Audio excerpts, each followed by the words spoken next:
What is up and welcome back to the channel. In today's video we're going to be talking about crazy NBA conspiracy theories. Before we get started I'm going to need you to smash that like button, go ahead and hit the subscribe button and turn the bell on for notification. You're going to want to watch this whole video because some of these theories are mind-boggling. With that being said, let's get right into it. We're going to be talking about the NBA draft. This has tons of conspiracy theories with it. It is tails. Play to this camera? Yeah. The draft lottery has had numerous ways to set up team picks. Before 1985, the two worst teams just flipped a coin to see who got the number one pick. In 1985 was when the first conspiracy theory arrived. The NBA used the lottery machine with 7 large envelopes containing names of the worst 7 teams in the league. Patrick Ewing was the highly anticipated prospect that everybody knew was going to be absolutely incredible in the league. The Knicks were one of the teams in the lottery, and they were also a very large market team at the time. On that night of the draft, that you could see the Knicks and the draft card was bent, as David Stern ended up picking that card last to get the number one pick. The conspiracy is that David Stern rigged the whole thing just to give the New York Knicks the first pick, so that way they would have a huge name player in a big money market team, making the league so much more money than if he played in a small market team. There's another rumor saying that the envelope was frozen so that he would know which envelope was which. So there's a crazy theory that David Stern rigged the first NBA draft lottery so that the Knicks would get the best pick.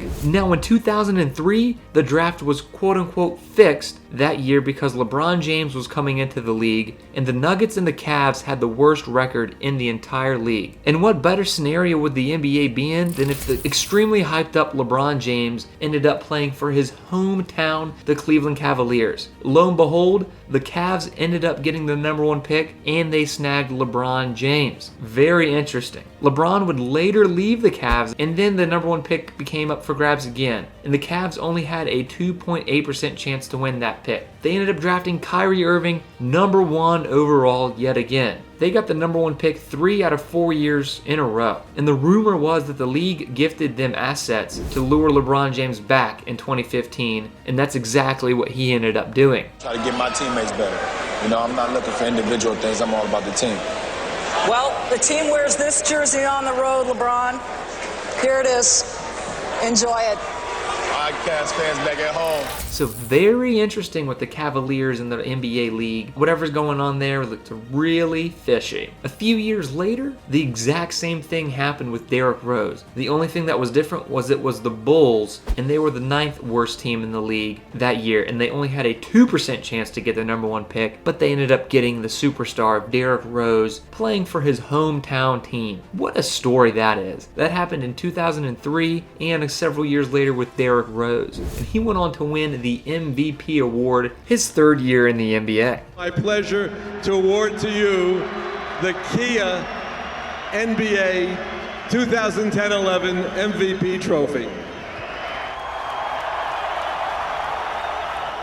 Now in 2010, the New Orleans Pelicans were sold to the NBA, which led to them vetoing the Chris Paul trade, which left a small market team without a star player, so the league gifted them with the number 1 overall pick the following season, which ended up being none other than Anthony Davis, the superstar power forward out of the University of Kentucky. This had happened previously in the 1990s when the Orlando Magic got sold, and they ended up winning the next 2 lotteries. The first pick they selected was Shaquille O'Neal, who became the most physically dominant force to ever play the game of basketball. This man grew into a future MVP, a future NBA champion, and a future Hall of Famer. In the second pick, they won it with an only 1.7% chance, where they ended up drafting Chris Webber. Now, it is totally possible that all of these teams were just extremely lucky, but if you look back since the 1985 season and start to put 2 and 2 together, there are definitely some things that just aren't adding up. Plus, the draft lottery we have today is definitely hard to rig in the process, but it's done behind closed doors, which always raises a finger. Always is super sketchy that it has to happen behind closed doors. Who knows what they do behind there? That's why people have formed so many conspiracy theories throughout the years on the NBA draft, because the big time decisions happen behind closed doors where nobody can see what's happening, nobody can document what's happening, and it's all up to just guessing what possibly happened behind those doors. With that being said, those are some crazy NBA conspiracy theories that happened. Now I need you to go ahead and smash the like button if you haven't already. Go ahead and turn on the bell for notifications and check out some of our other videos, and we'll see you on the next one.